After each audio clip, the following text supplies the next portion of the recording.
But there were obstacles to all of this. There was fears about the suitability of the Central America, and there was a lot of problems involved in all of this.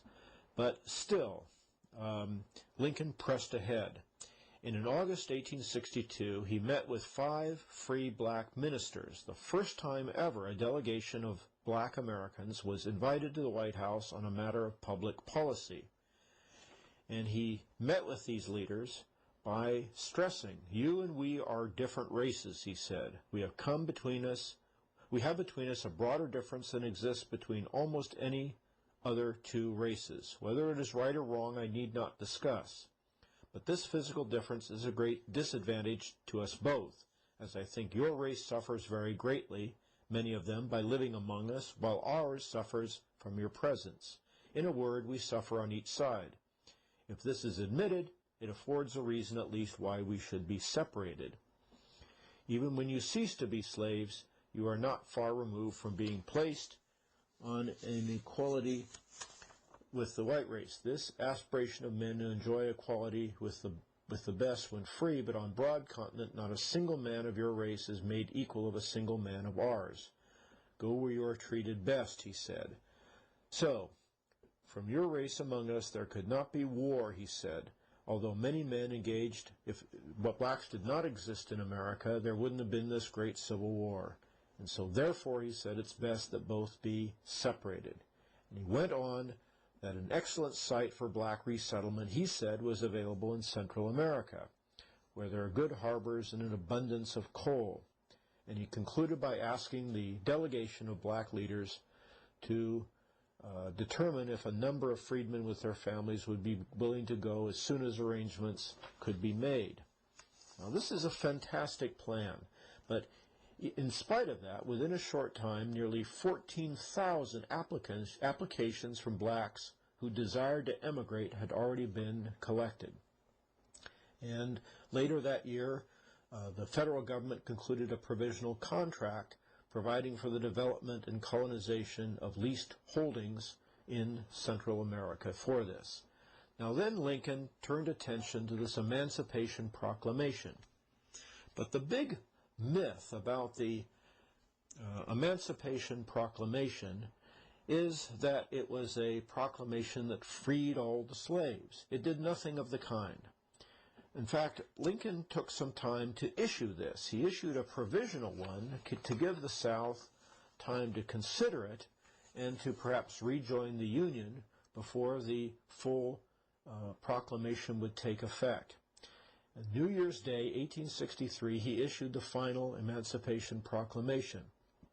But contrary to what the title suggests, the edict of the president did not immediately free a single slave. It freed only slaves who were under Confederate control and explicitly exempted slaves in Union-controlled territories, including federal occupied areas of the Confederacy, as well as West Virginia and 4 slaveholding states that remained in the Union. The proclamation, said Secretary of State Seward, emancipated slaves where it could not reach them and left them in bondage where it could have set them free. And because it was issued as a war measure, Lincoln's proclamation's validity was really uncertain. Apparently, any future president could simply revoke it. The popular historian Alan Nevins has noted, the popular picture of Lincoln using a stroke of the pen to lift the shackles from the limbs of 4 million slaves is ludicrously false. Lincoln himself stressed repeatedly that the Emancipation Proclamation was only a war measure, an emergency measure. It was not meant to abolish slavery. He stressed this over and over again. And he wrote a famous letter, quite widely quoted letter, to Horace Greeley, the editor of the influential New York Tribune. And Lincoln said in this letter, "My paramount object in this struggle is to save the Union, and not either to save or destroy slavery. If I could save the Union without freeing any slave, I would do it. and if I could save it by freeing all the slaves, I would do it. And if I could save it by freeing some and leaving others alone, I would also do that. What I do about slavery and the colored race, I do because I believe it helps to save the Union. Well, abolitionists predictably were pleased with the proclamation, but the sentiment among most Northern whites was unfavorable, despite what we might think today. The proclamation, Emancipation Proclamation, cost the president considerable support, and undoubtedly was a factor in setbacks of the Republican Party in the congressional elections of 1862. In the Army, hardly one Union soldier in 10 approved of emancipation, and some officers resigned in protest. But as a work of propaganda, the Emancipation Proclamation was very effective. It encouraged discontent among slaves in the Confederacy, and millions of copies of the proclamation were distributed in Union-occupied South, and as hoped, news of it spread rapidly by word of mouth among the Confederacy's slaves, arousing hopes of freedom and encouraging many to escape. The black historian John Hope Franklin said, "The proclamation had the desired effect of creating confusion in the South and depriving the Confederacy of much of its valuable laboring force." More importantly, in Europe, Lincoln's edict made the Union Army seem to be a liberating force, and so because all slaves henceforward coming under federal control would automatically be free. And this greatly strengthened the image of the Union side in the Civil War among Europeans, especially in Britain and France, where Confederates were hoping they could get support for recognition of the Confederacy. Well, much of the reason that the resettlement plan fell through was, and perhaps even decisive reason, was that the Central American republics vigorously, strongly protested any large resettlement of blacks in their area. The prospect that millions of blacks would soon be arriving caused alarm. And in Nicaragua and Honduras, the American consul reported, there was fear of a deluge of Negro immigration from the United States. Honduras, Nicaragua, and Costa Rica protested officially to the American government about the resettlement venture. And this proved fairly decisive, at least in torpedoing or ending this particular plan. But Lincoln was not put off by this. He proposed even a constitutional amendment to try to get support for resettlement of blacks outside the United States. In fact, in early 1863, he discussed a plan to remove all American blacks into the state of Texas, but nothing apparently seemed to come of that plan either. Now, of course, the whole idea of large-scale resettlement was a fantastic one because it would have taken enormous resources to carry out such a thing. One historian, writing in the Journal of Negro History, wrote, "Large-scale colonization of Negroes could only have succeeded, if it could have succeeded at all, if the nation had been willing to make the gigantic propaganda, diplomatic, administrative, transportation, and financial effort that would have been required. As it was, according to historian Carl Sandburg, in a way nobody cared. But even had hundreds of thousands of Negroes been colonized, the nation's race problem would not have been solved." What finally ended slavery in the United States, ultimately, was not the Emancipation Proclamation, it was the 13th Amendment to the Constitution, which ultimately came into effect after Abraham Lincoln was already dead.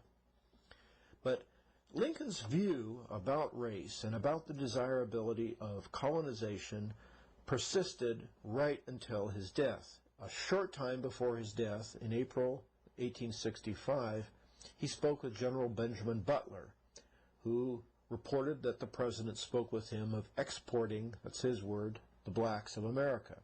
Lincoln said, But what shall we do with the Negroes after they are free? I can hardly believe that the South and North can live in peace unless we can get rid of the Negroes. I believe that it would be better to export them all to some fertile country with a good climate, which they could have to themselves. And he asked Butler to look into the question of how best to use our large navy to send blacks away. So it appeared that Lincoln held this view right till the end of his life. One of the most prominent black writers and leaders during the 19th century was Frederick Douglass. And Frederick Douglass, a gifted writer and activist who knew Lincoln, characterized him in a speech he delivered in 1876. He said, "In his interest, in his association, in his habits of thought, and in his prejudices, he was a white man. He was preeminently the white man's president, entirely devoted to the welfare of the white man. He was ready and willing at any time during the first years of his administration to deny, postpone, and sacrifice the rights of humanity and the colored people to promote the welfare of the white people of this country." More than that, Allen Nevins, who I've cited already, the historian, one of the most prolific and acclaimed historians of U.S. history, summed up Lincoln's view of the issue of race and his vision of America's future.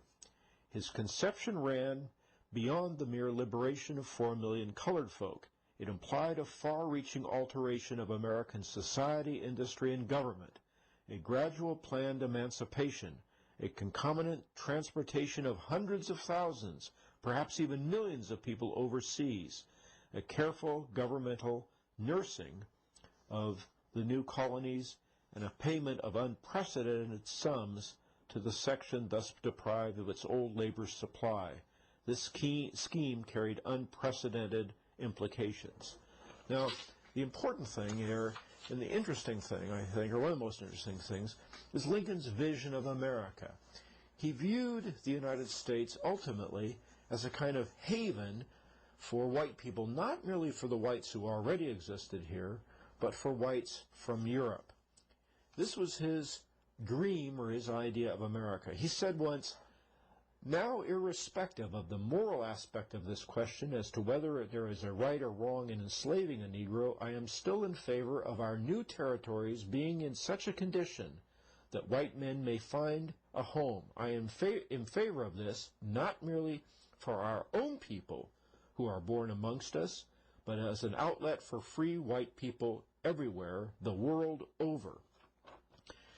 In one speech in 1858, he said, it was kind of his, this one black historian writes his have a dream speech. He said he was in favor of the new territories